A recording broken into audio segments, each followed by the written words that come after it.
Memphis Coffee, restaurant américain traditionnel. Service en continu. Coffee Drink.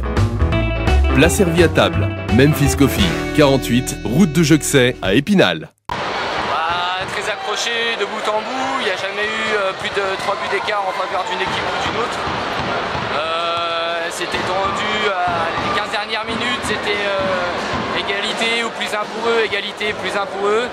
On s'en sort pas trop mal sur la fin de match, on arrive à égaliser à 30 secondes de la fin, ils ont une balle pour passer devant, on défend bien et derrière on n'arrive pas à exploiter la dernière balle de casse, mais difficile. Mais bon match, ils sont 5e, on est 6e. C'est un bon match. Là, vous avez été malmené, hein, vous étiez mené 27-25 à la 50e quand même, c'était mal embarqué. Ouais, c'est ça, ouais. On n'arrivait pas à défendre sur les duels, on n'était plus assez présent sur les duels, plus assez de densité au niveau du centre en défense. Ils en ont profité et derrière on a resserré un petit peu, ce qui a permis de revenir au score. Prochain rendez-vous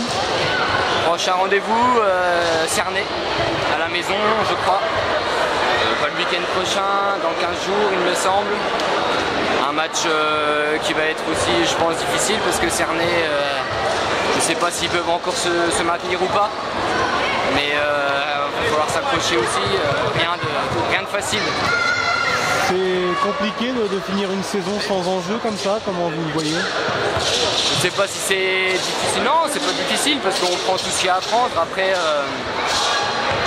Après non, pour ma part c'est pas difficile, je pense que pour l'ensemble du groupe non plus, parce qu'on est des compétiteurs, on peut gagner tous les matchs, que ce soit pour du beurre ou pour rien, c'est... Il faut chercher une place honorifique quoi, c'est ça. Voilà c'est ça, Alex nous a demandé de terminer dans le top 5, si on gagnait ce soir on y était, match nul, on s'en éloigne pas trop mais c'est encore faisable. Ce soir, je pense qu'on a donné le temps de jeu aux jeunes, c'est ce que je pense, et je pense qu'ils sont mérités. Après, à la fin, je pense que c'était vraiment très peu de différence entre les deux équipes. En face, vraiment, c'est une bonne équipe, costaud physiquement, ils sont très prêts. Ça coupe, on s'en sort mieux, donc il y a des bons joueurs, il y a des joueurs comme à droite qui ont déjà signé à Tremblay, donc on verra ces joueurs dans la prochaine année en D1, c'est sûr, en LNH.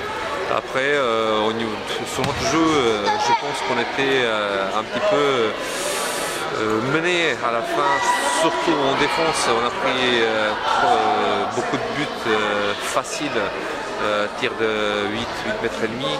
Donc on n'était pas costaud, on n'était pas ensemble en défense, ce qui a provoqué ce résultat-là. À la fin, on a eu une attaque pour gagner, on n'a pas réussi, mais c'est pas grave quand même, on a fait notre boulot, donc je pense qu'on a un maintien est assuré.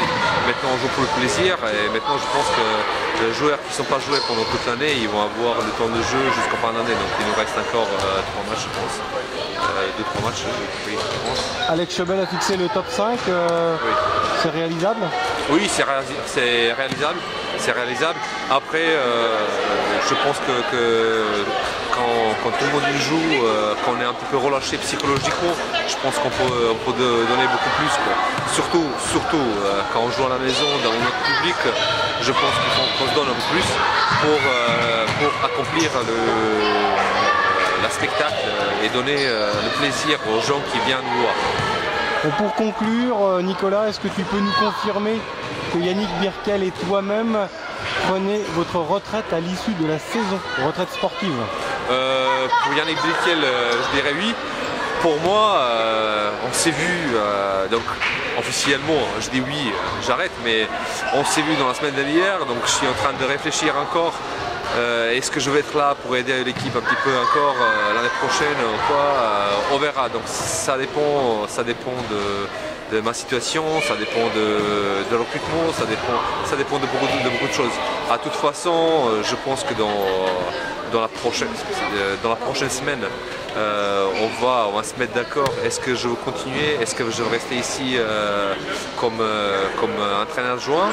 Ou est-ce que je continue à jouer un petit peu? Je ne sais sais pas, donc on va se mettre d'accord. Je ne suis pas sûr du tout. Je ne suis pas sûr du tout.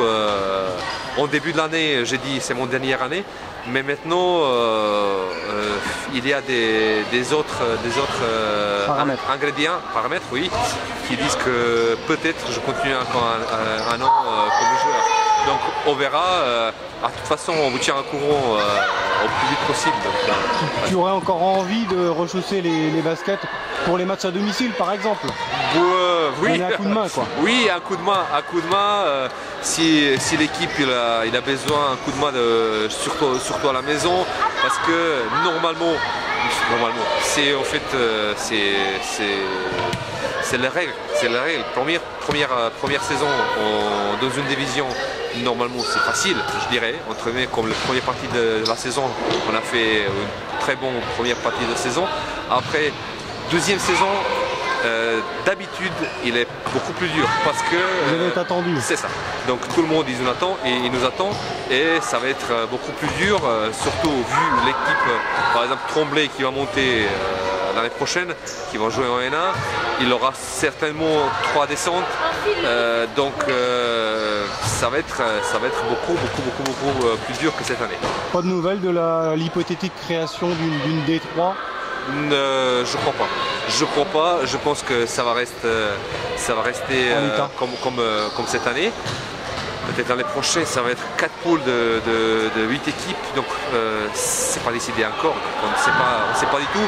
De toute façon, il y a des rumeurs comme quoi l'année prochaine, il aura 3 descentes.